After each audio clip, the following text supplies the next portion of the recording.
In the name of Allah, the most merciful and the most compassionate.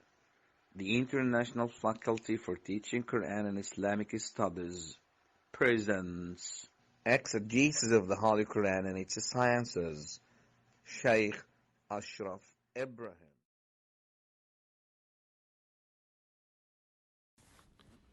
بسم الله الرحمن الرحيم.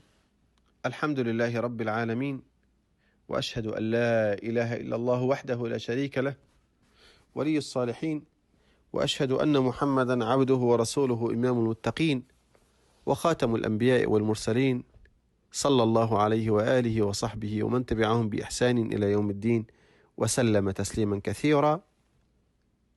This is lesson 5 of Tafsir and Ulum al-Quran subject.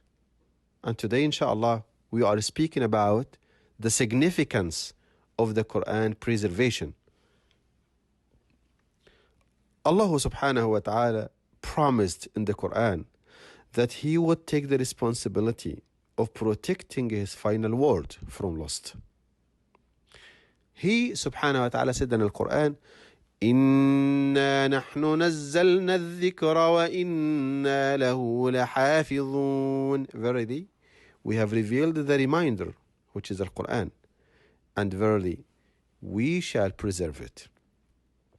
That's why the Quran has been preserved in both the oral as well as the written way, in a matter that no other religion, no other religious book in the history has been preserved. Here is the question. Why did Allah subhanahu wa ta'ala would take the responsibility of preserving Al-Quran al-Kareem, although He allowed His earlier books of divine revelation to be changed or lost? The answer of that question lies in the following 3 facts. Number 1, because the earlier prophets and the earlier books were sent to particular people in particular periods of history. Once that particular period of history done, that prophet was being preceded by another prophet, and that book also was preceded by another revelation. So that's why Allah subhanahu wa ta'ala did not take the responsibility of preserving that book, because it was followed by another one or updated one to the next generation. Allah subhanahu wa ta'ala left the job to that nation or that people to preserve and protect and take care of their books. But unfortunately, these people, when they went astray after their prophet died, they changed it in their books. They made things halal or allowable which were before prevented or haram, or vice versa. They removed a lot of parts. They changed a lot. That's how you will find all the areas or the earlier religious books, whether lost or changed, except Al-Quran al-Kareem. Reason number 2. Prophet Muhammad sallallahu alayhi wa sallam is the last of all the prophets, and Quran is the last of Allah's messages to humanity. Muhammad sallallahu alayhi wa sallam was not sent to particular people or a particular time. He was sent to everyone, to all mankind, to the whites as well as to the blacks, to the Arabs and non-Arabs, to all nations, to all genders, to all the humanity till the end of this world. Allah subhanahu wa ta'ala said in the Quran, وَمَا أَرْسَلْنَاكَ إِلَّا كَافَّةً لِلنَّاسِ بشيرا ونذيرا ولكن أكثر الناس لا يعلمون. Surah Saba, ayah number 28.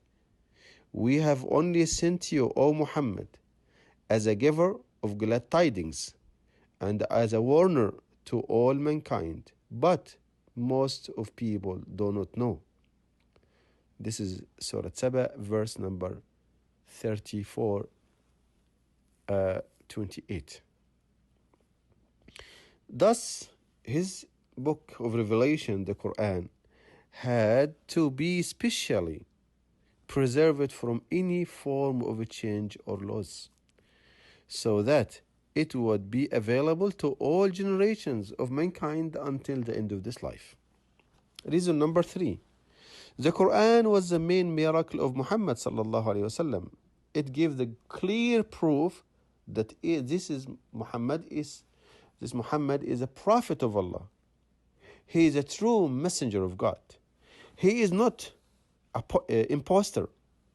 He is not a liar person. No, he is honest, trustworthy. He is the real prophet of God. So the Quran had to be saved to prove to the later generations that Muhammad, peace be upon him, was really the last prophet of God. All of the false prophets who came after Muhammad, peace be upon him, brought books which they claimed to be as a revelation from God, but no book of these ones was as a miracle or preserved or even being memorized by the people like Al-Qur'an al-Karim. The significance of the Quran preservation in Islam is that Islam has been kept in its original purity because of it. The purity of Islam lies in the purity of the Quran. Human cannot achieve success in this life or in the hereafter unless they go and return back to Al-Quran al-Karim. People always in need to return to the source of guidance, which is the Quran. No matter what people may change in their lifestyle or live in a different period of history or live in different parts of the world, people are people. People are people. Human are human. We still have the same weaknesses as the first ones of humanity. We still have the same desires, same lusts. So people still need the guidance, still need the purification of their heart. Quran was being meant to you, to me, to her, to everyone. This is the message of Allah subhanahu wa ta'ala to us.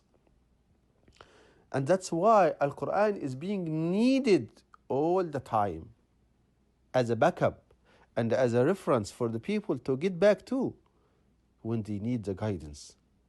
No matter what title these people carry or what sect these people wear, they still need the guidance and the purification of the Quran.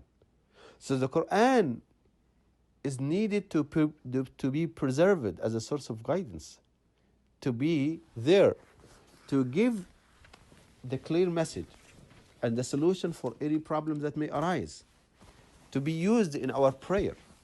It's needed to be preserved to the end of this world, alhamdulillah, by a promise from Allah subhanahu wa ta'ala, as mentioned in the Quran, إِنَّا نَحْنُ نَزَّلْنَا الذِّكْرَ وَإِنَّا لَهُ لَحَافِظُونَ.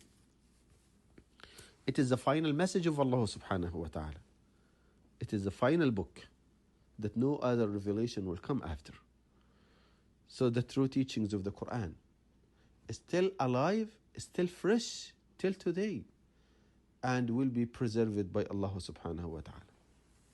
When we compare to other books of other faiths or other religions, we will find the true teachings of Prophet Jesus, for example, the true teachings of Jesus, which was changed and changed, whether changed or lost, to the true followers of Jesus, peace be upon him, Prophet Jesus, peace be upon him, if they really want to follow the guidance of the Gospels, they should follow Al-Quran al-Karim.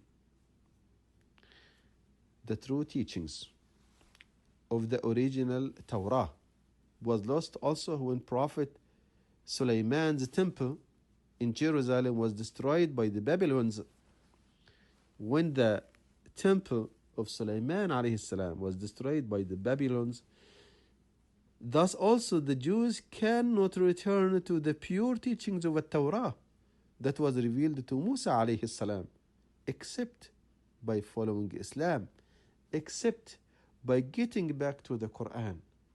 That's how they will find the true teachings of the Torah over there and the true teachings of Prophet Musa, peace be upon him, there. That's why the Prophet ﷺ, Muhammad ﷺ, said, وَالَّذِي نَفْسِي بِيَدِهِ لا يسمع بي أحد من هذه الأمة يهوديا كان أو نصرانيا ثم لا يؤمن بالذي جئت به إلا كان من أصحاب النار. By the one in whose hand is my soul, the soul of Muhammad, there is no one heard about me, whether he was a Jew or a Christian, and does not believe in what Allah has given me, unless he will be from the people of the hellfire. It is only in Islam that the pure teachings of the prophets have been preserved without any change or without any loss. That is why Allah subhanahu wa ta'ala said in the Quran clearly, إِنَّ الدِّينَ عِنْدَ اللَّهِ الْإِسْلَامِ.